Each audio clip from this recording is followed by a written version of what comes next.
Hello everyone. तो ये episode हमेशा की तरह से स्टार्ट होती है एक फ्लैशबैक से। फ्लैशबैक में हमें दिखाते हैं कि जब ताइक्वांडो की इकट्ठे प्रैक्टिस किया करते थे चियानी और चेंजी, तो दोनों बहुत अच्छी फ्रेंड्स होती थी।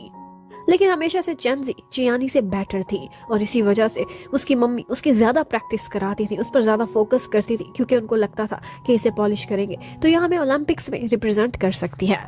जबकि चेंजी वो चोरी चोरी डेट किया करती थी टिंग को, और अक्सर वो खुद को कवर करने के लिए चियानी की ही हेल्प लिया करती थी अपनी मम्मी के सामने।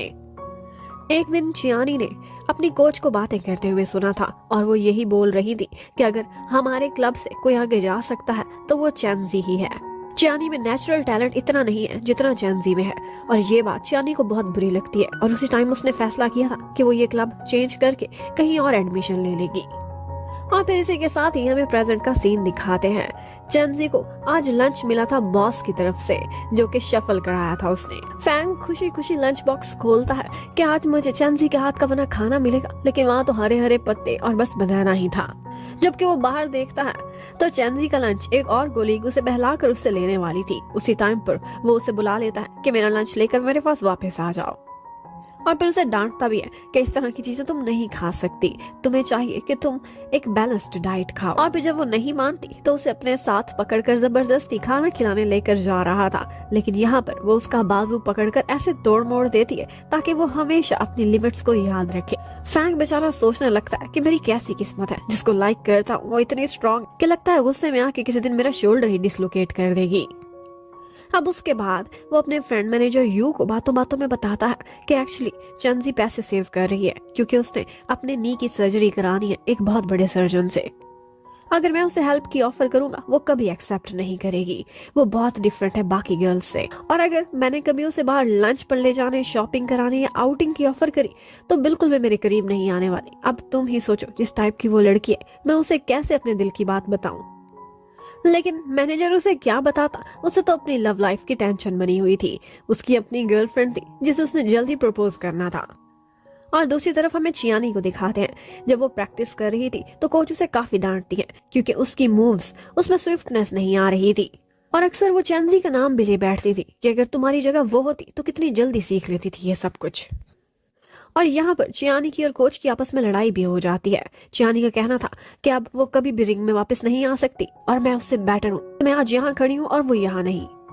पर कोच का कहना था ठीक है, फिर अपनी परफॉर्मेंस से प्रूव करो, तो अपना सारा टाइम प्रमोशंस और एड्स लेने में गुजार देती हो।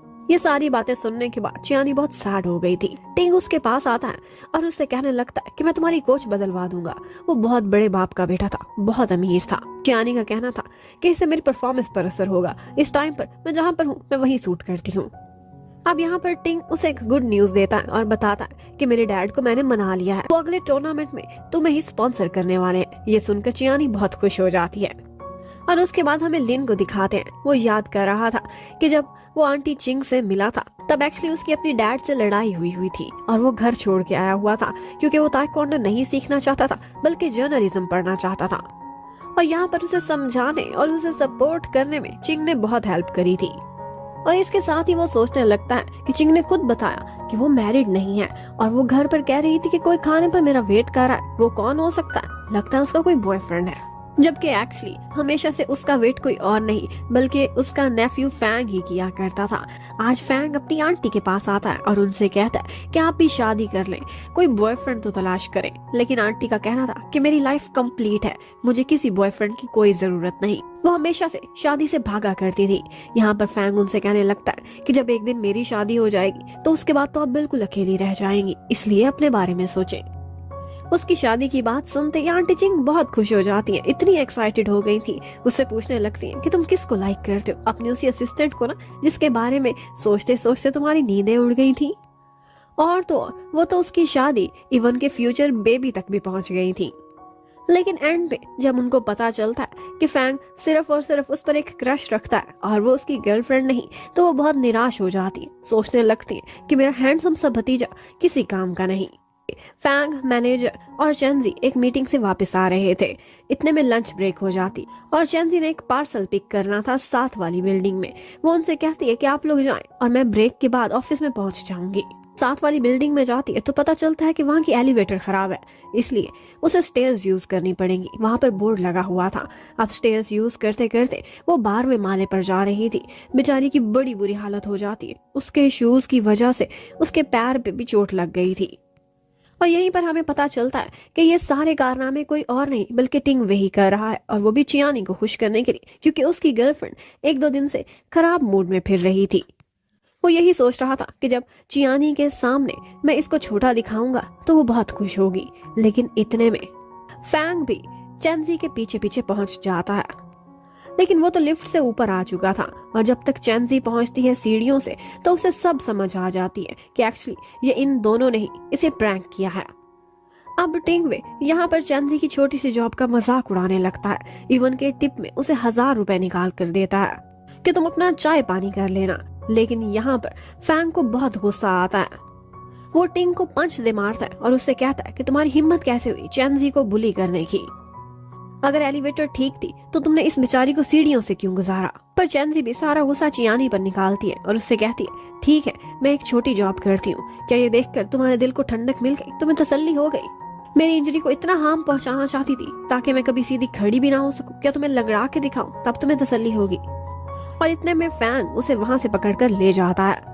लेकिन चियानी ने गुस्सा टिंग पर निकाला था क्योंकि चियानी को इस बारे में कुछ भी पता नहीं था। उधर चेंजी सोचती है कि मेरे हर एम्बैरेसिंग मोमेंट पर यही मेरे साथ होता है। लेकिन फैंग खुश था और कहता है कि मैं चाहता हूँ हमेशा तुम्हारी हेल्प के लिए मौजूद रहूं। वो पूछती है किस रिश्ते से, तो वो तुरंत ही कहने लगता है कि तुम मेरी एम्प्लॉय हो और मेरी कंपनी का स्लोगन है वी आर अ फैमिली। अब सारे लोग जो भी मेरे एम्प्लॉयज हैं वो बिल्कुल मेरे बच्चों की तरह से हैं और मैं उनके पिता की तरह। मैं हमेशा सबकी सुरक्षा करता रहूंगा। और फिर वो नीचे जाता है पार्किंग में और टिंग की कार के ऊपर उसे गदा भी लिख कर आता है। यहाँ पर चेंजी से वो कहता है कि तुम भी अपने मन की भड़ास निकालो, लेकिन वो कहती है कि मैं कोई छोटी बच्ची नहीं। वो बोलने लगता है कि अपने मन ही मन में तुम जितना कुछ भी सोच रही हो सब इसको निकाल डालो, गुस्सा अंदर पालना अच्छा नहीं होता, ये तुम्हें खा जाएगा। तो अब उसकी बातों पर वो भी आगे बढ़ती है और उसको लिख देती है कि तुम एक गधे हो, तुमने मुझसे ब्रेकअप नहीं किया बल्कि मुझे चीट किया है, तुम एक चीटर हो। यहाँ पर फैंग भी खुश हो गया था और चेंजी भी अच्छा फील कर रही थी। अब फैंग उसके पैर की चोट को देखकर कहता है कि तुम थक गई होगी, मैं तुम्हें कैरी करके लेकर जाऊंगा। अब वो जबरदस्ती उसे अपनी पिगी बैग कैरी करने लगता है। चेंजी रेजिस्ट कर रही थी जबकि वो उसे मनाने की कोशिश, और इसी बीच कुछ ऐसा हो जाता है कि उन दोनों की एक्सीडेंटल किस हो गई थी। अब इसके बाद चेंजी तो शर्मा गई थी, लेकिन फैंग बहुत खुश हो जाता है, बिल्कुल उसी तरह से जैसे बाय 1 गेट 1 फ्री पर हम होते हैं। अब वो उसे हॉस्पिटल में लेकर जाता है और वहां पर उसके एक अंकल डॉक्टर डू थे जो कि स्पोर्ट्स इंजरी से डील करते थे। वो उसे कहते हैं कि तो फ्लैश इंजरी है, लेकिन उसका बॉस उसे जबरदस्ती यहाँ पर ले आया था। वो बोलते हैं अच्छा हुआ मेरी तुमसे मुलाकात हो गई। एक्चुअली डॉक्टर एंड्रयू जेम्स अगले ही महीने हमारे देश में आने वाला है और जब वो हमारे हॉस्पिटल आएगा तो उसे मैं तुम्हारा केस दिखाऊंगा। हो सकता है कि वो तुम्हारा केस ले ले और तुम्हारी सर्जरी कर दे, उसके बाद तुम दोबारा से रिंग में खड़ी हो सकती हो। ये सुनते ही चेंजी इतनी खुश हो जाती है कि जब वो बाहर निकलती है तो उसके फेस पर एक स्माइल थी। ये स्माइल रियल में फैंग ने पहली दफा देखी थी। वो उसे देखकर खुश हो जाता है। वो भी एक्साइटमेंट में उसे सब बता देती है कि कौन सा डॉक्टर आ रहा है जो कि मेरा ट्रीटमेंट कर सकता है। इतने में फैंग उससे कहता है कि प्लीज तुम ज्यादा स्माइल किया करो, क्योंकि जब तुम स्माइल करती हो तुम इस दुनिया में सबसे ज्यादा क्यूट दिखती हो। जबकि उधर चियानी और टिंग जब नीचे पहुंचते हैं तो उनकी कार पर इतनी बातें लिखी और अपने ऊपर गालियां देखकर टिंग की शक्ल देखने वाली थी। वो तो पुलिस को कॉल करना चाहता था, लेकिन चियानी उसे रोक देती है। कहती है कि खेल तुमने स्टार्ट किया इसलिए आप बस शांत हो जाओ, मैं इससे ज्यादा और कोई तमाशा नहीं चाहती। उधर लिन आज अपने ऑफिस से जब बाहर निकल रहा था तो उसे कॉल आती है स्कूल से चिंग की, जो कि उसे बता रही थी कि उसकी बेटी की आज स्कूल में एक लड़के से फाइट हो गई है। और इसी फाइट के बीच बचाव कराते कराते आंटी चिंग का भी बुरा हाल हो जाता है। वो बच्चा बहुत बदतमीज था। इतने में उन दोनों के पेरेंट्स आ जाते हैं, लेकिन वो मम्मी हमेशा से रेजिस्ट करके अपने बेटे की साइड ले रही थी। ऑल्दो बदतमीजी उसने स्टार्ट की थी, लेकिन यहाँ पर लिन साफ साफ अपनी बेटी की साइड लेता है। पहली दफा उसे अपने बाप की छाया मिली थी, वो बेचारी बहुत खुश हो जाती है। और उसके बाद लिन बैठकर अपनी बेटी को भी बैंडेज लगाता है और इसके साथ साथ वो आंटी चिंग को भी बता देता है। एक सेंटेंस बोलता है जो कि आंटी चिंग ने 14 साल पहले उसे बोला था, और वो सुनते ही चिंग को याद आ जाती है कि इससे तो मैं पहले भी मिली हूँ। वो इतने साल बाद लिन को देखकर बहुत खुश होती हैं। लेकिन उनके मन में लिन के लिए कोई भी फीलिंग्स नहीं थी, तभी तो उन्हें लिन कभी याद भी नहीं रहा था। अब जब वो लोग स्कूल से बाहर जा रहे थे तो वहीं पर ही आंटी को पिक करने के लिए पैंग आया हुआ था। वो जब लिन को देखता है तो उसे देखते ही उसका खून खौलने लगता है, क्योंकि उसका ख्याल था कि लिन चैंजी पर भी क्रश रखता है, उसे प्रोटेक्ट करना चाहता है। और इधर मेरी आंटी के साथ भी हंस हंस कर बातें कर रहा है। वो आंटी को बिल्कुल ऐसे ही ट्रीट करता है जैसे वो उसकी गर्लफ्रेंड हो। वो हमेशा से आंटी को दूसरों के सामने डार्लिंग बोला करता था, आज भी ऐसे ही कह रहा था। और जितने प्यार से फैंग चिंग को अपने साथ लेकर जा रहा था, ये सब देखने के बाद लिन की शक्ल देखने वाली थी। वो बहुत जेलस होता है। रास्ते में फैंग अपना सारा गुस्सा निकाल रहा था और कहता है कि इस जैसे स्कम बैग को आइंदा अपने करीब भी ना आने देना। ये एट अ टाइम कई शिकार ढूंढते हैं। मैं इसकी नजरों से पहचान सकता हूँ, ये जिस तरह से आपको देख रहा था, और इसकी नजर मेरी असिस्टेंट चैंजी पर भी है। जबकि उधर छोटी सी शिनयान पहचान गई थी अपने डैड को देखकर कि मेरे डैड को मेरी टीचर बहुत पसंद है। उधर चैंजी को डॉक्टर की कॉल आती है और पता चलता है कि डॉक्टर एंड्रयू ने उसका केस लेने का फैसला किया है। सर्जरी के लिए उसे 3 लाख की और जरूरत थी। वो यही सोच सोच परेशान होने लगती है। एक दफा तो जाती है और उनको बहुत अच्छे से ट्रीट करने लगती है। वो सोचती है कि इसी से ही पैसे मांगती हूँ, इसे थोड़ा सा फ्लैटर करके, शायद ये मुझे उधार दे ही दे। जबकि उधर फैंग वो देख रहा था कि आजकल ये मेरे सामने इतनी खिदमतें कर रही है, लगता है कि आग दोनों तरफ बराबर लगी है। ये भी मुझे लाइक करती है, बस शर्माती है मुझे बताने से।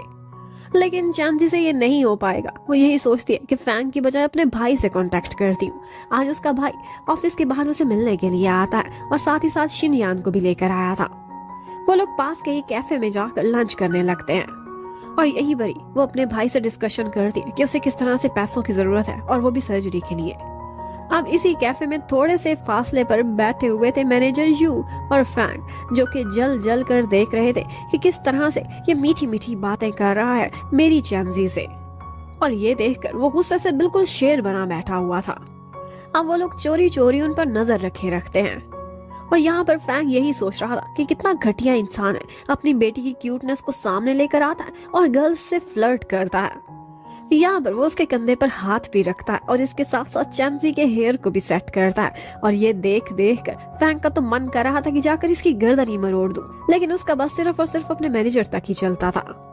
अब नेक्स्ट डे फैंग अपने ऑफिस में बैठा हुआ था। उसे पता चलता है कि चैंजी ऊपर रूफ टॉप पर गई है, तो वो भी उसके पास ही पहुंच जाता है। वो बेचारी थक कर सो गई थी। इतने में उसके फोन पर मैसेज आता है लिन का, जिसने लिखा हुआ था कि पैसे मैंने तुम्हें ट्रांसफर कर दिए हैं। और ये पढ़ते उसकी तो चीख निकल जाती है कि तुम उस घटिया इंसान से पैसे ले रही हो। और इसी के साथ ही ये पार्ट खत्म होता है। नेक्स्ट क्या होगा ये देखने के लिए stay connected. Thank you for watching. Bye bye.